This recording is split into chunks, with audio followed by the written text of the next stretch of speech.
Hello and a very warm welcome back to the channel. Today I'm going to be reviewing the first ever modern silver-proof coin issued by the Royal Mint. So that being the case, let's get on with the show. Hello, yes, how is everybody today? Now, before I go into the video, and before everybody rushes to the comment section to tell me how wrong I am, I would like to start this video with a little bit of a caveat, which is to say, this of course is not the first ever proof coin issued by the Royal Mint. The first ever British official proof set was commissioned by King George IV back in 1826, and there have been proof coin sets issued ever since. Now, of course, back in 1826, when silver coinage was made of sterling silver, just like this 1898 crown is right here, they would have been silver coins made to a proof standard. However, in 1920, silver coins were debased down from 925 silver to 500 silver, and then again in 1947 they were debased completely to be replaced with a copper nickel coin like this one right here. These are the same coin. These are both crowns. They both are legal tender to the value of 25 pence. However, as I say, one of those is made out of sterling silver and one of them is made out of copper nickel. Now, at the time, the proof coin sets were always issued in the alloy the coin was made from. And I have a perfect example of that right here, being this 1984 proof coin set. Now, this is a proof coin set, as you've just seen from the certificate right there. However, none of these coins are silver. The silver coins contained within this set are made out of copper nickel, which is what the circulative coins were made of at the time. So, as I say, normally the proof sets would only ever be made out of the same alloy as the current coin. However, on the 20th of November 1972, the Royal Mint issued the first ever silver-proof version of a non-silver coin. And that's the coin I have right here. And it's basically the coin that started off what we know as silver proof today, which I thought was quite an interesting coin and definitely one worth giving a little review on the channel. So what I'll do is I'll open the case for you right here, and this was how the original silver proofs were presented by the Royal Mint. Later ones didn't have the date on, I've noticed. However, this one did have the date of 20th of November 1972 there, with the crown on above it. And with it being 1972, this coin was issued to celebrate the 25th wedding anniversary of Queen Elizabeth II and Prince Philip. So what we'll do, and now I'm going to do this a little bit different because normally I just put the leaflet on screen for people to read on their own, but I'd actually like to go through that because it's got some interesting information in. However, I thought I'd go through the coin first, and then anybody who wasn't interested with the leaflet can then just drop off, and anyone left can hear me read through that. But if we have a quick look at the reverse of the coin right here, and one thing you will see is this is the Arnold Machin design, and we have E and P in the middle of the coin right there, and that of course is the first initials of Elizabeth and Philip. And if you can just see it in the middle there, you can see the figure Eros, who is the god of love. Bringing those two together, and I do believe, if I'm not mistaken, the floral pattern around the EP is a forget-me-not, which is a lovely little flower. And we can see the royal crown for Queen Elizabeth stood above the EP right there. Okay, so if you have a quick look at the legend around the coin, it does read Elizabeth and Philip, 1947 to 1972, 20th of November. So yes, what a lovely little design that is. I do quite like this one.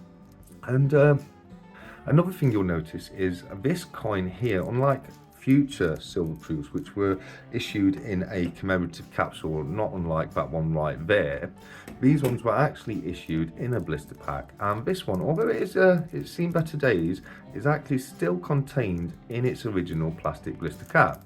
So if we have a look at the obverse of the coin, we can see the second portrait of Queen Elizabeth right there, which again is the Arnold Machin portrait, and it's a lovely portrait there showing a crowned Queen Elizabeth in her younger years.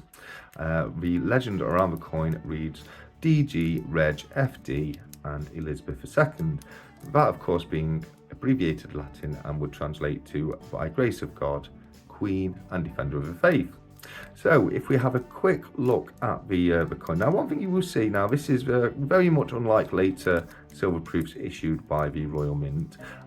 They have the same tone for the portrait as the back of the coin.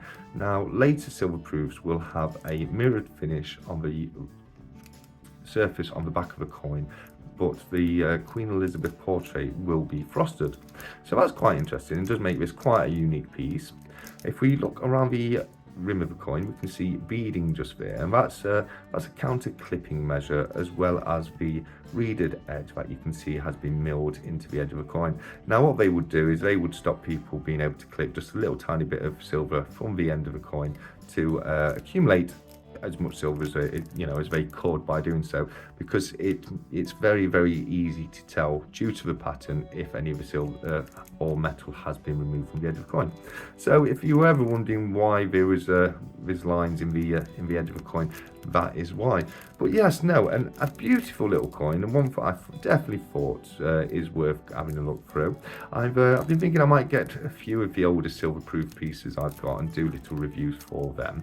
But yeah, no, I hope you've enjoyed this one. It's quite a nice little case. Now, as you can see, that case is a bit old, but again, this is quite different because you wouldn't be able to fit a capsule in there. It's not a large enough indentation because it's actually designed just for the coin itself to sit in there, which of course it can't when it's in the blister pack. But now there's no way I'm ever going to take that out of the original blister pack. As I say, that is still in the original Royal Mint seal, and what a lovely little coin.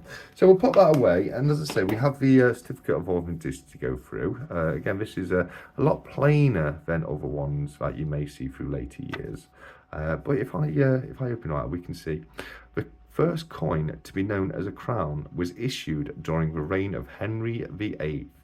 This was a gold piece which took its name from the couronne, a French gold coin introduced by Philip de Villars in 1339. The silver crown dates from 1551, but its gold counterpart continued to be struck until the mid-17th century, since when only silver and latterly copper-nickel crowns have been issued. The silver crown has always been a large and heavy coin, an inevitable consequence in a high denomination of matching intrinsic value with face value. This practice was abandoned in the British silver coinage in 1816, but it strongly influenced the sizes of the new coins then introduced, some of which, including the crown, still remain current.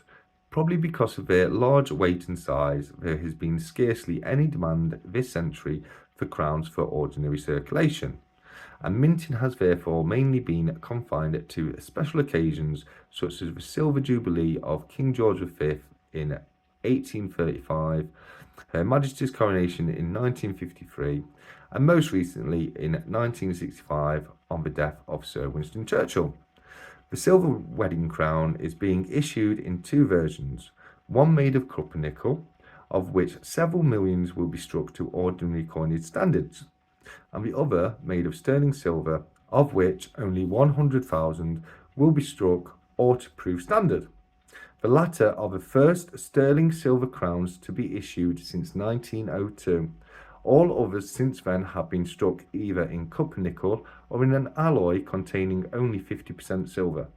The new crowns also recall their earlier predecessors in bearing no reference in their obverse and reverse designs to their face value. Nevertheless, by royal proclamation, they are coins of the realm having a face value of 25 new pence. The designs are the work of art by Mr. Arnold Machin, OBE, RA. Proof coins should be handled as little as possible, and invariably contact with the obverse and reverse should be avoided. Absolutely great advice there. You never ever handle a proof coin directly. It's just not worth it. As soon as you lose that proof finish, you lose all the premium on the coin. So I highly recommend to never ever handle a proof coin. And even when I'm handling them in the capsules or in the blister packs, I like to put gloves on when I'm messing about with proof coins. But we'll have one final little look at the coin there. But as I say, this was the first ever coin to be issued in a silver proof after the coinage was debased in 1947 to contain no silver in it. So what's a lovely little coin, and what a little bit of history there, how things have changed from this coin right here to the current silver proofs we're getting today. I do love the textured finish to the back of this coin. If you can see there, it's kind of like an orange peel. It's got little dimples all over it. That is really nice. But yeah, a lovely little coin, and something I thought I'd share with you all. So I hope you've had a great time today, and I hope you've enjoyed the video. If you have, definitely let me know in the comments below. I'd be very intrigued to know if you have one of these coins in your collection, whether or not it's something you'd be interested in getting or not. Even though it's a silver proof, you get these coins complete in the full box with this certificate of authenticity, roughly around about the same price as a modern day silver bullion coin, the 1 ounce Britannia. I'll have one right here. Here we go. So yeah, you'll get one pretty much for a similar price for that. Now that is only 925 silver, which means it's 92.5% silver, as opposed to this one, which is 999, which is 99.9% silver. So there's a little bit less silver, rather than having a full ounce. I think they're 28.28 grams in weight. So yeah, there's a little bit less silver, but for around the same price, you're buying all that history, and I do think it's I think it's a lovely coin to have for the collection, and definitely one to start if you're thinking of getting improved with it not being, particularly as high a premium anymore as the more modern proof coins are.